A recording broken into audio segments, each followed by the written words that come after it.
Anniversary celebration.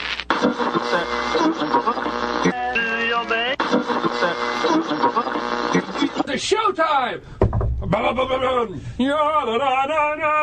And I'm ready, and let's go. What is going on? What are you doing? You don't ask, you tell. Your destination for Chattanooga content creators. I'm very, very excited. This is the Project 423 podcast.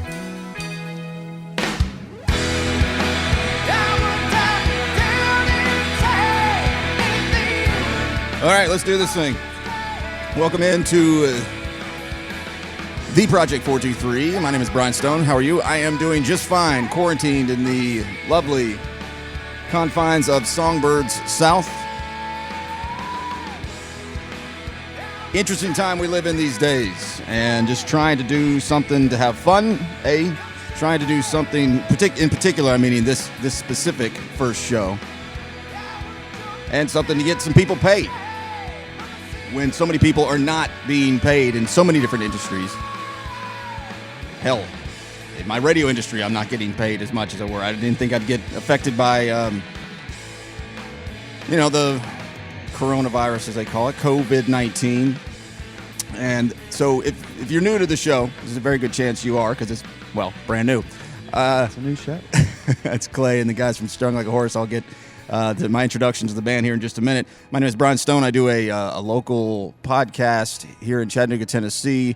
It doesn't always focus on just local content and events and news, but I try to make it that way as much as possible, but there's still plenty of national things that go on that show. And it originally started in 2016 over at Talk Radio, and it was a local music centric, performance-based, long-form conversation kind of radio show. Well, those assholes fired me, and that went away. But I continued to do it as a podcast where it's still focused on some local content creators, mainly musicians. And that was working at first, but when your studio is your garage and, and life is in the way of a podcast that's not generating any money, it made it difficult to go around town or to have people at the house to continue making it that kind of show. So it kind of just turned into a commentary-based podcast. And that's fine for me because I like to talk. I could do this for an hour, but not everybody wants to listen to me talk for an hour. The numbers are proving that as time goes on. So I got to thinking I need to get back to where we were doing things like that. Tara V helped. Nathan Gale has been on board since the beginning with video. We are shooting video for this.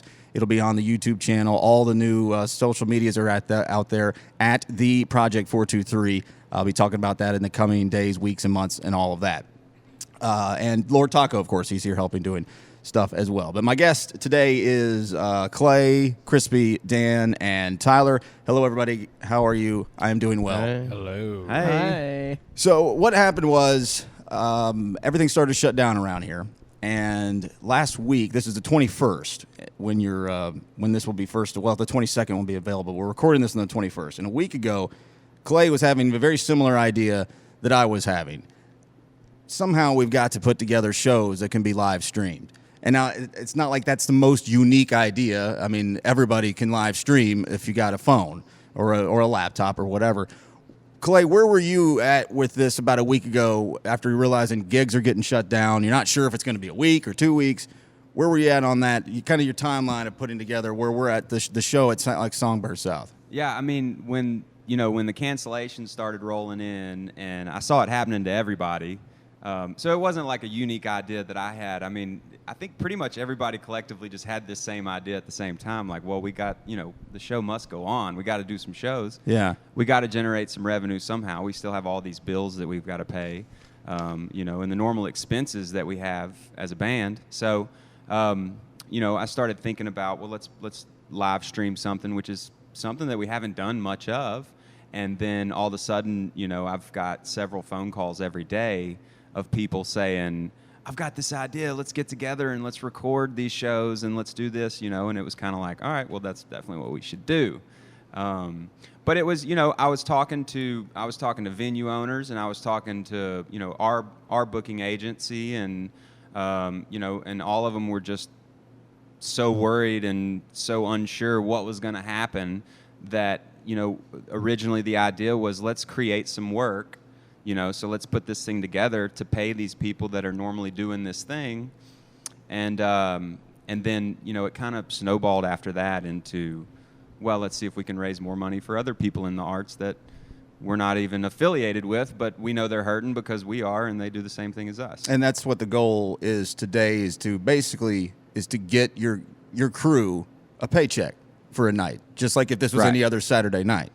And then on top of that, the which Arts Build is where the 100% of the proceeds are going to go after that. So so we're going to pay everybody that's a part of the show tonight, and they're going to get paid first, and it's going to be their normal rate for work. So they're employed tonight, whereas they wouldn't be because of all this, because everything's been canceled.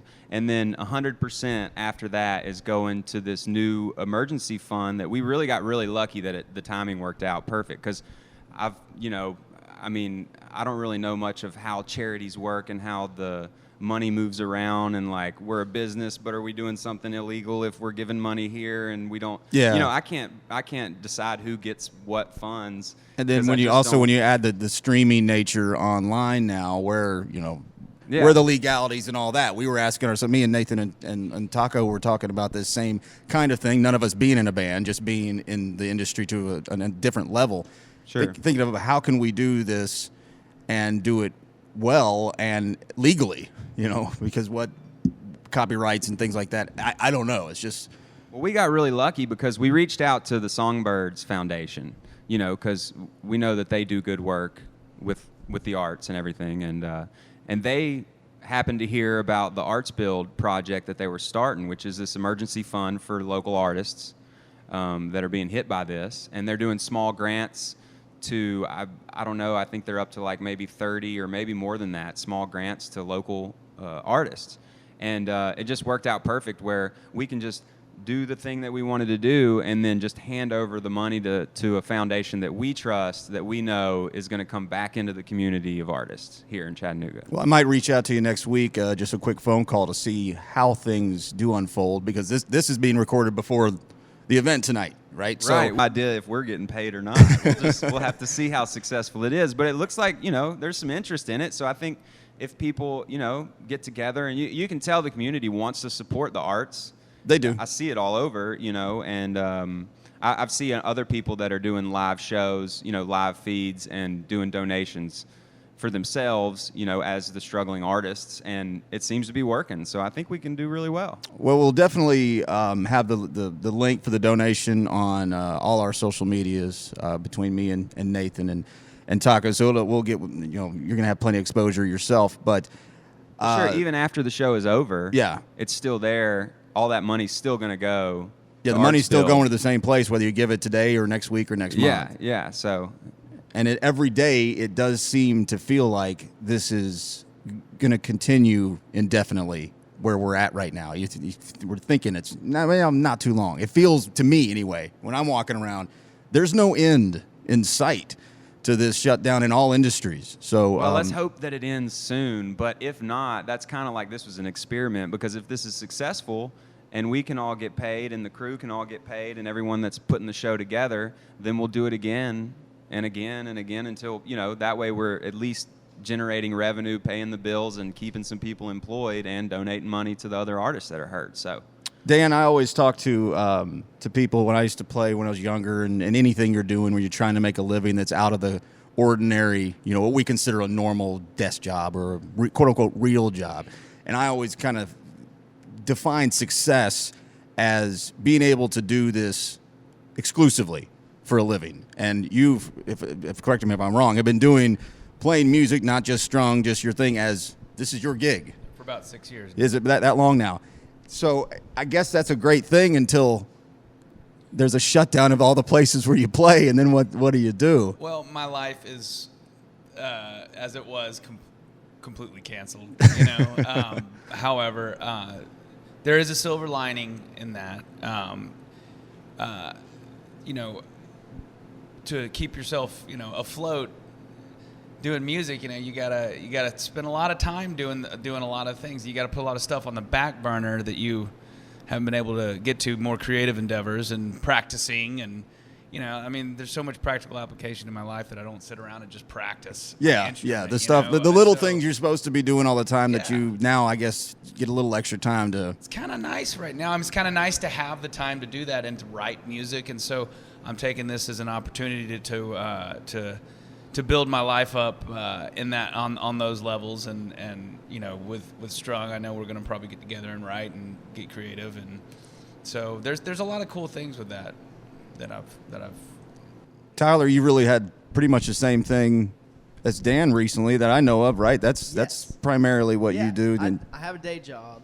Oh, you do have a day job. Clay hooked me up with a job a couple years ago doing irrigation. So okay, and Crispy, you still slinging pizza pies? Not currently. Not professionally. I ate a piece of pizza. Okay, yeah, not professionally, but so I mean, both those industries could be affected by this. But how long have you been doing? Have you been playing? Because you're damn good, man. Probably. I don't know if anybody tells you that right to your face, but you're damn good. He's all right. Thank you. I try harder some days than others, but since I was 15 or 16 years old, I started picking it up, and I was a band kid. And then I moved on to college and tried to do a music major thing, which ended up seeming pointless. Where'd you go to school? UTC. UTC.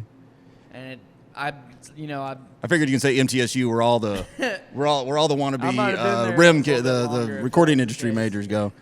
It's a great school. Yeah. I'm not knocking on it, but yeah, it was fun. I had a lot of fun, and I met a lot of awesome people and some great opportunities. But I realized, like, I'm spending money to do something that I could sit at home and practice and get gigs and stuff and do without having to go to school.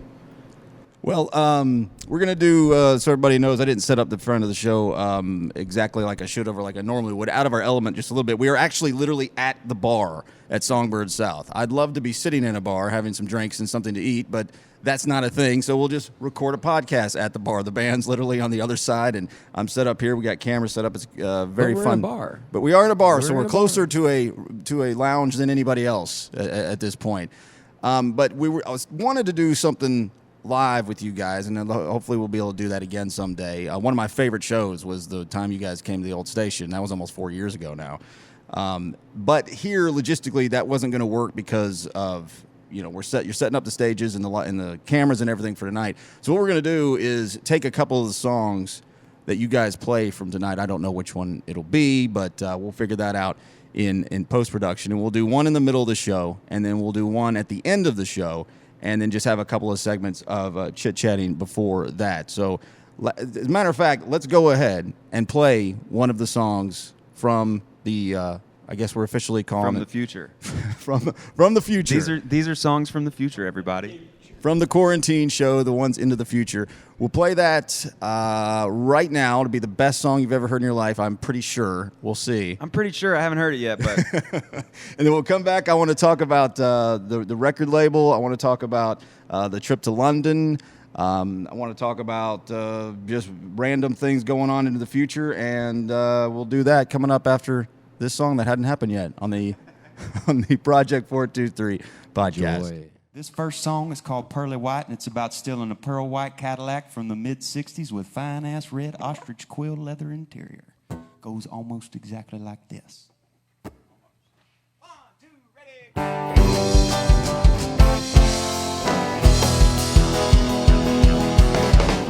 Standing by the gas tank, putting money in your car. Oh, when you were drunk and sleeping, when your pearly white was stolen from your yard.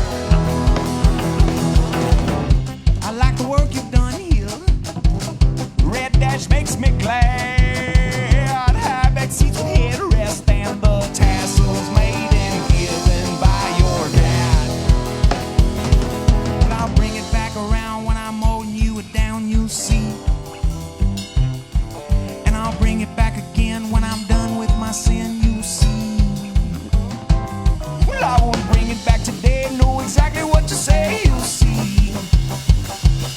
And the night time's long when stealing sets you free.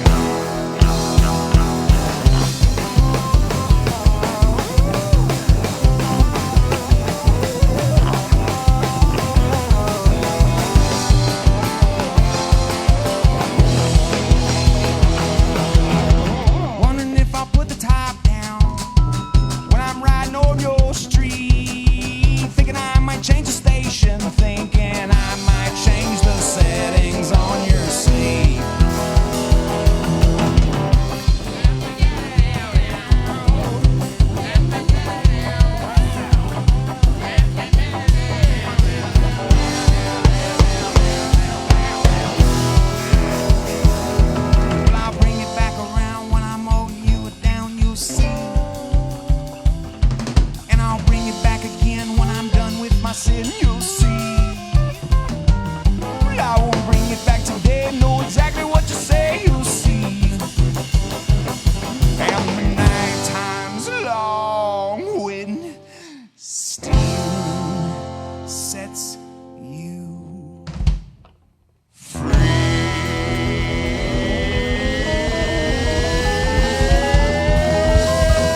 All right, that was an incredible song. Wasn't That was the it? best song Man. I've ever heard. Really good.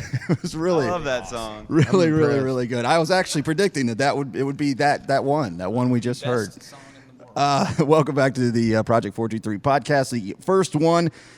Will it be weekly? That would be a great thing. As of right now, it will not be a weekly thing. The other podcast will be, and then 2 other jobs and a busy life and a virus that might kill us all. So I'm not really sure at this point, but more as time goes along. I do want to thank a handful here, Songbirds, Jimmy Kelly and Damien, the GM, who's been helping me out today. Chatting State is here. Doing the streaming and the video work. Chris, Thatcher, Sam, and Evan on the cameras, along with Nathan Gale. Lighting, Mickey Reed. Sound, Brett Nolan. And my guys, Lord Taco and Nathan Gale.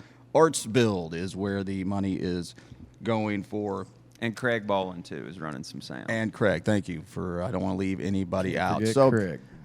a question that I had a while back was kind of a series of questions. I don't know if the saying that the band's sound changed is accurate, but it definitely was modified, kind of tweaked over the last couple of years anyway. 4 years ago, you were a completely different outfit at the radio station. It was you and Haircut, too. hell, it was just you. Right? No, Crispy, you were there. Yep. Was that something that was done purposely, or did time change? Were you kind of plugged up a little bit more? How does that transformation go? And is that even fair? Am I being fair when I say that? Well, I don't know. It's hard to say if it happened deliberately. I think every little thing happened deliberately over time. It's not like we decided, let's make this change, so let's fire half the band and let's change our sound and do all that. But yeah, I mean, we've deliberately been doing things that we enjoy, that we want to do, that we feel like represents who we are. I mean, you know, musicians are like anyone else. They change over time. Sure. And shit, this band's You've got to reinvent yourself. Well, I mean, we've been around now it's been close to 10 years, and so you kind of just naturally start to change, and it's a lot of hard work, so not everyone makes it. Yeah. And people fall off, and you let them go and you replace them. It's funny you said that, because one of the notes I wrote myself was being in a band now versus 10 years ago. I was curious as to, we're all not young children anymore. And I mean, my life 10 years ago, you're the baby still, I know, Tyler, but I want to incorporate you into this a little bit too. My thought process was I'm thinking of myself 10 years ago doing, radio and things like this, and thinking, man, this is just 2 different worlds. What's it like? I mean, what's the world of, you have a kid, you have wives. It's a lot of work, and it's a lot of balance. Yeah. And it's not easy. And it doesn't work all the time. It's hard, but it's fun being older in a way, because you're smarter. I agree. But then you realize, God damn, this is hard. This is hard damn work. I mean, when kids come along, that changes everything, of course. I mean, just the time itself, you just have a lot less of it to do this stuff and to make it work. But I mean, it's just part of life. Yeah, Tyler. One of the reasons I wrote that out was that I've seen you post, probably Facebook, wherever, about being sober when you're playing, and that seems to be something you've talked about more than just once. Like, it's something that is. Well, I had to learn the hard way. Yeah, I was gonna say that's why I was kind of going with 10 years ago. I mean, I'd be drinking all day here, getting right before the show starts. That's you probably still see plenty of that out on the road when you're doing shows. And some people, everybody has their own, amount and poison and stuff that they can handle, and some people just have no idea how things affect them, and Or just don't care. Yeah, or they don't care. And playing music is so much fun, and you get handed so many things, it's easy to lose the professionalism a little bit. So did you have like that one night where it was just, oh no, I'm never gonna make it with this if I don't, or did you just figure it out? Kind of a collective. Yeah. Yeah. I get that. And the reason I was kind of asking about the change of a little bit of the sound from less strings and more electricity, if you will, was I wondered, you guys are signed, now, right? Who they call? What's the record label called? Transoceanic Records. Transoceanic. Such a cool name, Transoceanic. I wondered if there was some kind of fundamental, like, hey, we're going to sit down and maybe if there's an A&R guy or somebody who's like, hey, this direction might work better. No, it was, we got approached by the label. They saw one of our shows actually in South Florida, just randomly they were there. And so they approached us afterwards. And I had been working on a whole batch of new songs. And so I had like a Dropbox full of a bunch of really bad demos of new songs that I'd started to write that were in the mode of more songwriter stuff, less of the punk rock bluegrass thing that we used to do. And the lineup had changed a little bit at that point already, some too. So, it was just punk rock bluegrass. I like that. Yeah, that fits it perfectly. Yeah, it was like a punky bluegrass thing that we did. Let's make this as fast as we can possibly play it, just to show we can. That's awesome. Because that's kick ass. Yeah. And it is, but we just kind of think, like I said before, as you evolve as a person, your writing changes, the storytelling changes. I feel like I've gotten a lot better, and so the stories are showing through more than the feeling, Yeah. But the feeling is there because the stories are there. So, I think it's just gotten better. Well, personally. Dan, you can't hear the open of this because I don't have it wired up so you can, but the song that I use is not the theme song, but the open of the show is Another World from Glowing Borders. Oh, yeah. And I just needed something I didn't have to pay anybody for. So I did ask TJ. I did ask TJ. I didn't ask you. You didn't return my phone call, by the way. Yeah, that's... So you've been playing in bands that I've been following, for years. Joneses, Borders. What was the transition? How long you been with Strung now? I guess it's 2 years now. Working on. Get right up I on think the it's microphone. 2 years. 2 man. years, yeah. Sorry. How was that transition? Because while you bring a mixture of the stand up and then the electric bass. Yeah. I would never in a million years would have thought I'd seen you with a stand up bass. I never played a stand up because he didn't yeah. stand up. I learned how to play that. We got the stand up bass. What was it, like a month before the first show at the Signal? Oh, geez. In front of 700 people. Yeah. And was it about a month? Am I exaggerating that? No, I don't remember close. the timing, but I do remember that I bought the bass in California on eBay, and they put it on a Greyhound, and it took it like 2 months to get here. Yeah, so we were only I was like, I don't know how many songs I'm going to be able to play on this show. The show was booked before we had the bass. We'll just say that. Right. So I learned the songs more than I learned how to play the instrument, if that makes any Yeah, sense. well, I mean, your instincts of all instrumentation, I think, is probably pretty good. How difficult was that? It's with no frets. I don't understand how you can play that something was a without any little frets hard. on it. That was a little hard, but it's mainly like the amount of pressure you got to put on. It wears you. The upright wears you out. Really? So I had to build up some muscles in my hands to be able to play it like I am now. But I'm still growing in that. I got a lot of work to do. Tyler can play it way better than me right now. So I'm trying Shocking. to work Tyler up can that. play Yeah, a different yeah. instrument well.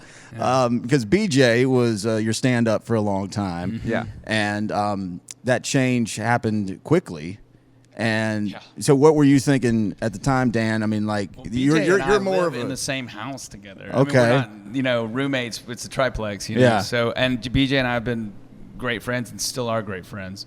And it was some hard shoes to fill. I've never really, I've jumped in and out of bands before, but that was the most difficult because he brought so much visually and his voice really mixes well with Clay's. Clay's a really hard person to harmonize with, just because he not that he's like. No, I get it. Negative about his voice, but It's just that how he sings is Mississippi really unique. So, timbre. and BJ had that down to a T. And BJ's, I learned a lot from him, and I still do watching him play with the other brothers and other things like that. So, it was. With all four of you harmonizing, from my vantage point, sounds pretty good. It's working now. Yeah, We don't practice enough. Though. Yeah.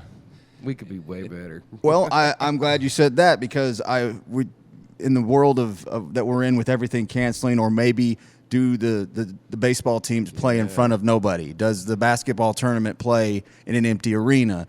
Does WrestleMania do WrestleMania without the theatrics that is? Yeah, well, the answer is yes. I saw an episode where they had nobody in the stands. It's silly as hell looking. It looks weird looking. stupid. I think this will translate differently, better without an audience, but it's still gonna.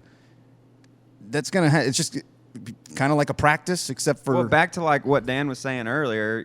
We have more time because we're still going to get together, but we're not rehearsing for the upcoming show because there isn't one, or maybe there is one and it's going to be another one of these. I don't know, but if there's not, then at least we do have time to tighten up on things like harmonies and stuff like that, where we generally don't put enough time into that. How do you anticipate though playing a show with nobody here tonight? Because just be like the crowd is. I mean, you feed off a crowd, right? You do. I don't know. I don't know what it'll be like. You can feel us. I have last night I did one a little stream with a guy named Joel Forlines. We did a show last night, and it was wonderful. We had a lot of people tune in, and it was really nice to know that they were there. Just knowing that they were there actually provided the energy in sort of a calmer sense. So sure. I don't know if I definitely don't like it better than like a full house of people, but it was pretty cool. And then like all the comments, you can read individually what each person felt about the show and how it affected them. And that was, you don't get that. It's a new dynamic. You get drunk people coming up to you, like, that's so much fucking awesome, man. Yeah, you get people actually watching it in a actually semi-sober setting, so. Moon River. People a couple years ago. Moon River, a couple years ago, half the town got butthurt over there not being local bands. Yeah. And now there is. Did they approach you, or did you approach them? No, we approached them. I mean, I approached them as soon as they announced the first year. I was like, oh, we got to get on this. Okay, so you did. Yeah. Oh, yeah, absolutely. And they came around. This is the third year. So we tried to get on it last year, and I think that by the time we got to them, they had most of the lineup was already figured out for last year, and then so they put us on there. Well, you deserve to be on there, and already before this year, I just wondered if because I mean, Drew Holcomb. I mean, he doesn't really. I mean, I'm speaking for him. I don't think he really cares about Chattanooga that much anymore than he cares about Knoxville or Memphis or Jackson. This is his thing, and he moves it around and does it. I wondered if they did understand the importance of getting you guys on there. Clearly, they did enough to book you finally. So I'm looking forward to that if it happens. It's going to happen. Who knows what happens between now and tomorrow or any other day. We'll wrap this up here in just a minute. Your trip to London, that was sure fun to watch from afar. Was that something because of the benefit of the label you were able to do? How does a Americana fest of sorts in London?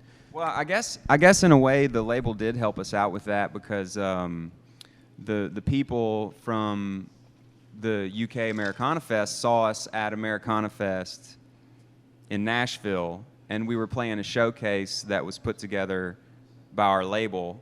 Also an official showcase for the Americana Fest, but they were there, so they saw that. So yeah, Is that when you did Jam in a Van? Yep. I love that. Yeah, that was at the same time, and then that was such a good production. We got to play on the rooftop of the Westin. They I built didn't a see stage that. on top of a swimming pool, and it was like that was awesome. The coolest event ever.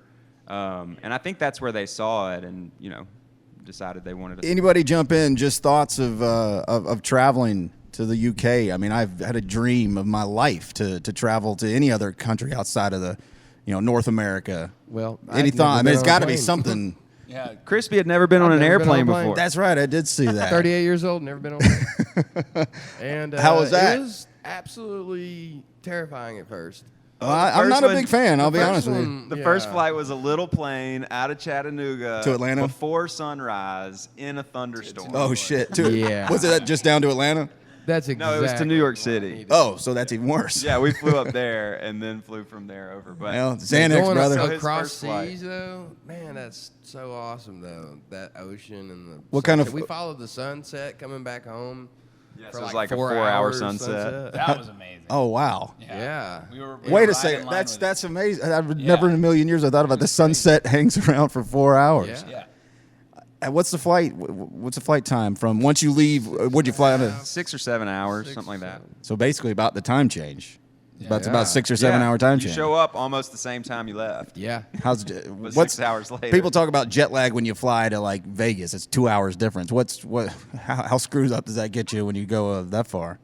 I mean, Because it can mess you lifestyle, up. though. It can mess you up pretty good. I handled it all right. But we're already used to really we're weird used to not schedules. sleeping, I mean, Yeah. you know, sometimes we'll play a gig till 2 o'clock in the morning, and then we'll drive till 6 in the morning, and then try to sleep some in a parking lot or in a hotel or something. So I mean, we're used to that weird thing, but Well, it is crazy. It was fun to watch. Very, very fun to watch, as is your whole trajectory of the band. And I think this is an awesome, fun, and hopefully profitable situation that you guys have here. Have you thought further than a week from now, if this were, let's say, everybody gets paid and Arts Build gets this, sizable amount of money?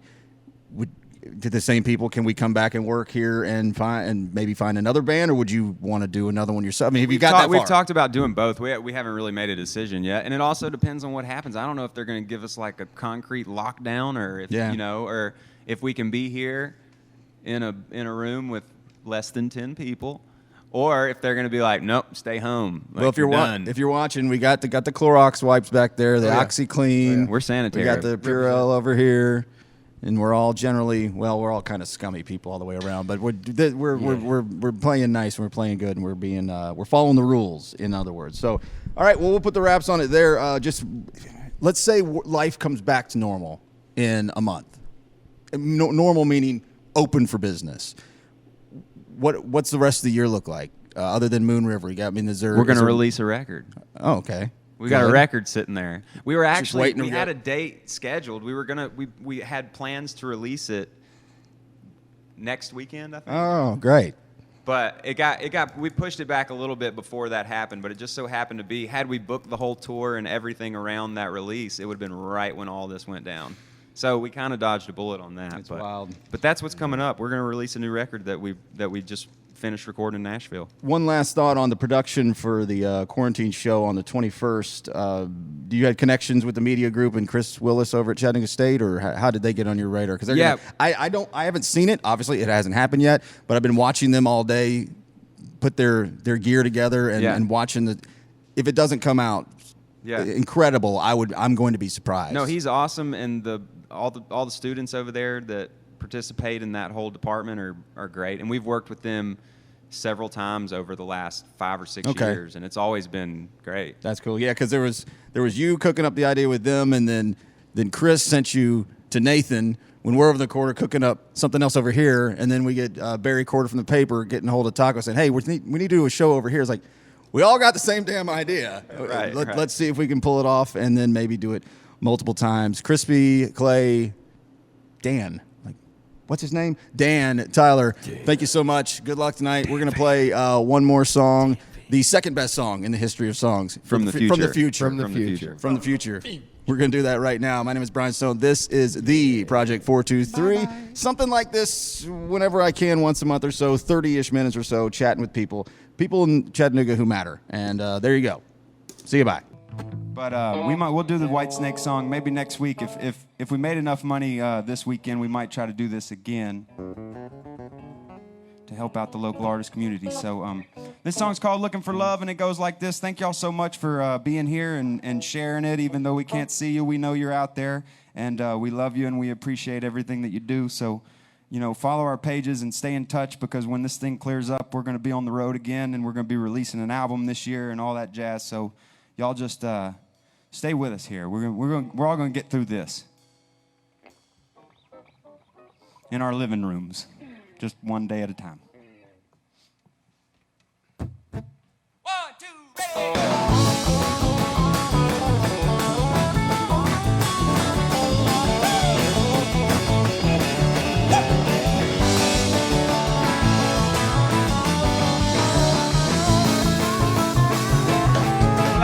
Up again on your floor, and I'm glad that you opened your door, and I still plan to get what I come for, and it's you I think world of, and I came over looking for love, yeah, I came over looking for love.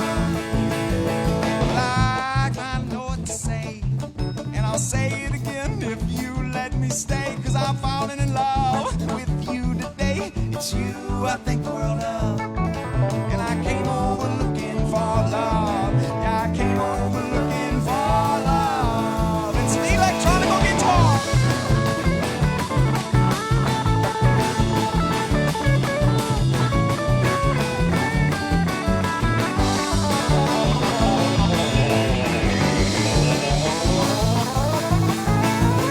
I can't get enough.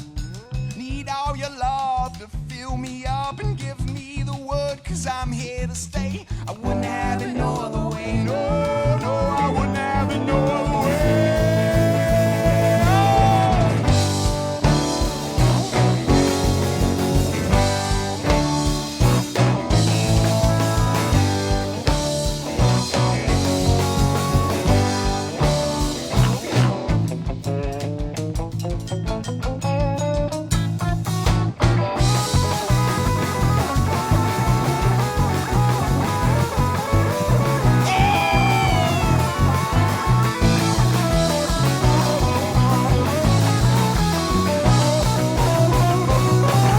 As long as the sun rises high, long after spring and 4th of July, I'll be here with you and never goodbye, 'cause it's you I think the world of, and I came over looking for love. Oh, I came over looking for love. Oh, I came over looking for love.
Have you donated yet? We're going to maintain this for several more minutes. This is our last song, everybody, so we're making sure that it lasts forever so that you can donate. Because we really want to support the people and the local artists in our community, so all we're doing is we're just laying here waiting for you to donate money. And 100% of those proceeds are going to go to Arts Build. And they're going to give that money to local Chattanooga artists. who really need that money, because everything is canceled right now. You're all sitting in your living rooms, or in your closets, or bathrooms, or bedrooms, or basements, or driveways, or around your fire pits, or maybe you're in your car. Oh, I just felt one donation come in. I feel them when they vibrate in my pocket. Yeah, that was a good one. That was probably $50. It felt like $50, I think, that we'll be able to give away. Let's see if we can get one more vibration in there. Can we get one more vibration in there? Oh, there's another vibration. That feels good. I like that. Can we get 3 more vibrations in there? I want to see 3 more vibrations in there.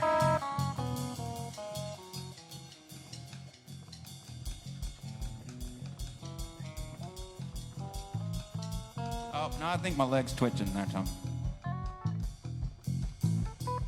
My leg sometimes twitches. I think my phone's vibrating. Has that ever happened to y'all? You ever get like little muscle twitches and you think that your phone's oh, there's one. That was definitely one. That was one.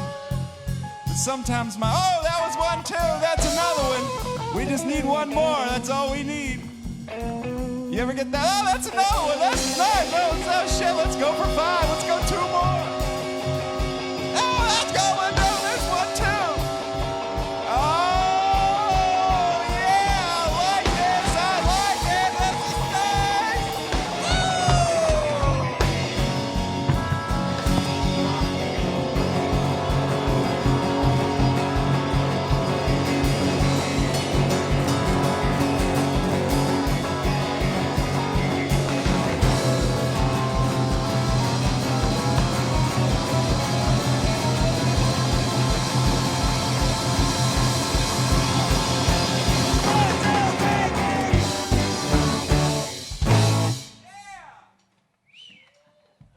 Thank y'all very much. We love you so much, and we'll see you just as soon as this shit clears up.